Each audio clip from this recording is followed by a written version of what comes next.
इसी तरह का एक सवाल डॉक्टर जाकिर नाइक से भी पूछा गया है, वो आपने सुनना है। वीडियो बहुत ही इंटरेस्टिंग है, आइए स्टार्ट करते हैं। जो कुछ भी है वो सब पहले से लिखा हुआ है, क्या ये सच है? यानी जो भगवान, ये सब भगवान की मर्जी होती है जो कुछ भी होता है। कौन सी भगवान की मर्जी? यानी हम जो भी कर रहे हैं सब भगवान ने पहले से लिखा हुआ है। तो यानी मतलब हम जो भी पाप करते हैं या पुण्य करते हैं उसका फल भी हमें मिलता है। तो हम पाप कर रहे हैं, वो तो भगवान की मर्जी है ना, तो हमें पाप क्यों मिल रहा है? वेरी नाइस, हमें पता था तुम वहीं पहुंचोगे, इसलिए हमने पहले क्वेश्चन का आंसर नहीं दिया, क्योंकि हम जानते थे तुम कहाँ के लिए निकले हो। ठीक है, ये कहाँ से समझा तुमने कि ये सब उन्हीं की मर्जी है, तो फिर पाप भी उन्हीं की मर्जी से होगा? मैंने सुना है कई लोग बोलते हैं ये सब हुआ है सब भगवान की मर्जी से हुआ है। अच्छा, कुछ अच्छा काम हुआ तो भगवान की मर्जी, सब भगवान ने करवाया, और बुरा हुआ तो फिर बोलते हैं तुमने किया है। अच्छा, ये गलत है। हाँ, ये फिर भगवान से अच्छे काम ही करवाते हैं। हाँ, वही तो, भगवान भी फालतू के काम करवाता है तुमसे। हाँ, हमें पहले ही पता था। अरे बाप मत हो गए, वो मायक है, पैसा ते आया हो ते पापा दक्षिणा ना दे देगो, हमें इतनी रुक जाने बाग मायक खराब है तो खामा का खर्चा बढ़ जाएगा, हम पे तो ही चुकवा है वो, और तू दक्षिणा दे के जाएगा। तो पाप तुमने किया और पुण्य भगवान ने, कितना अन्याय कर रहे हैं भगवान। कि हम भगवान को श्रेय क्यों मिल रहा है? नहीं, ऐसा ये क्वेश्चन नहीं है मेन। तो मेन क्वेश्चन ये है कि जो हो रहा है वो सब पहले से लिखा हुआ है। आ जा, आप सुन ले, रुक जा, पक्की बात समझ ले। अगर मैं समझाऊंगा और तू समझ गया तो जीवन भर दोबारा ये क्वेश्चन नहीं लाएगा। बोलो हाँ हाँ, पक्का? पक्का। अब सुनो, आपका जन्म किस घर में होगा? आपकी दो आंख होंगी कि एक आंख होगी? तुम्हारा एक हाथ होगा कि दो हाथ होंगे? एक पैर होगा या दोनों ही पैर नहीं होंगे? तुम कितने बुद्धिमान होगे? तुम स्वस्थ होगे कि अस्वस्थ होगे? तुम हैंडसम होगे कि थोड़े से डार्क भी होगे? ये सब तुम्हारे पूर्व जन्म के कर्मों पर निर्धारित होकर परमात्मा पहले ही लिख देता है। ध्यान से सुना भी नहीं, ताली नहीं बजाइए। परमात्मा ने तुम्हारा प्रारब्ध लिख दिया। किस पे लिखा? पिछले कर्मों के हिसाब से लिख दिया। पिछले जन्मों में जो कर्म हुआ है हमारा, उसके हिसाब से परमात्मा ने प्रारब्ध लिखा कि इसको ऐसे ऐसे ऐसे ऐसे ऐसे ऐसे ऐसे ऐसे इस जगह पे भेज दो। किंतु एक बात मेरी समझ में अभी तक नहीं आई है, ये हिंदूवादी जो कहते हैं कि जन्म होता है, और कुरान में एक बात आती है कि मुर्दे जिंदे किए जाएंगे।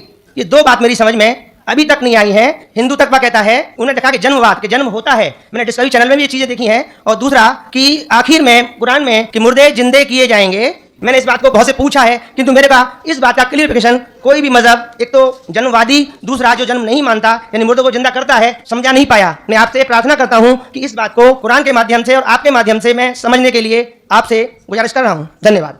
डॉक्टर साहब ने अच्छा सवाल पूछा है कि उसने कुरान मजीद पढ़ी और सब बात को तस्लीम करते, सिर्फ एक या दो बात कि कुरान शरीफ के अंदर मौत आती है, मुर्दे को वापस से जिंदगी दी जाएंगी आखिरत में, उनका जिक्र है। और हिंदू लोग ये मानते हैं कि पुनर्जन्म में, और वो डिस्कवरी चैनल पे देखे कि पुनर्जन्म होता है।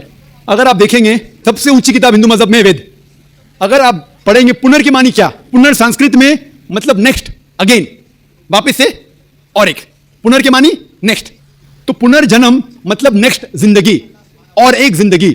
अगर आप कुरान शरीफ पढ़ेंगे, कई आयतें हैं कि अल्लाह सुब्हाना व तआला ने आपको जिंदगी दी, पहले आप थे नहीं, फिर जिंदगी दी, इस धरती पे आए, फिर आपको मौत देंगे, फिर आखिरत में उठाया जाएगा।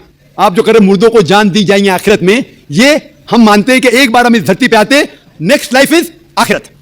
उसी तरीके से वेद में भी जिक्र है अबाउट पुनर्जन्म, नेक्स्ट लाइफ, सेम हूबहू जिस तरीके से कुरान में लिखा हुआ है। लेकिन आम हिंदू मजहब के जो गुरु है, स्वामी हैं, इन लोग जब ये जानने लगे, एक उनको कठिनाई पेश आई, वो देखने लगे कि कई इंसान जब पैदा होते हैं with congenital defects, heart problem, heart defects, limb problem, कोई अमीर पैदा होता है, कोई गरीब पैदा होता है, तो भगवान he can not be unjust.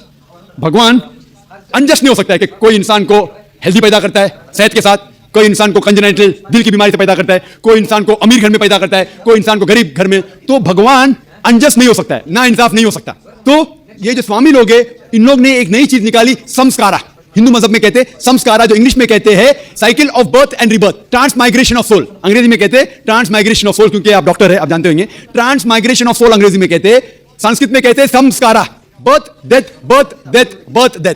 कहीं भी वेद में नहीं लिखा हुआ है कि birth death, birth death, birth death, कहीं भी वेद में नहीं लिखा है। चैलेंज है मेरा, ये इन लोग को मिलता है भगवत गीता के श्लोक से।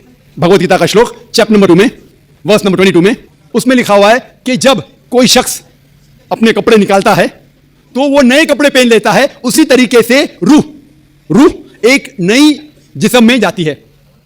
और ये भद्यांकर उपनिषद में भी इसका जिक्र है, आप पढ़ेंगे कि when a caterpillar climbs up the grass of blade, he jumps to a new grass, same way the soul takes a new body।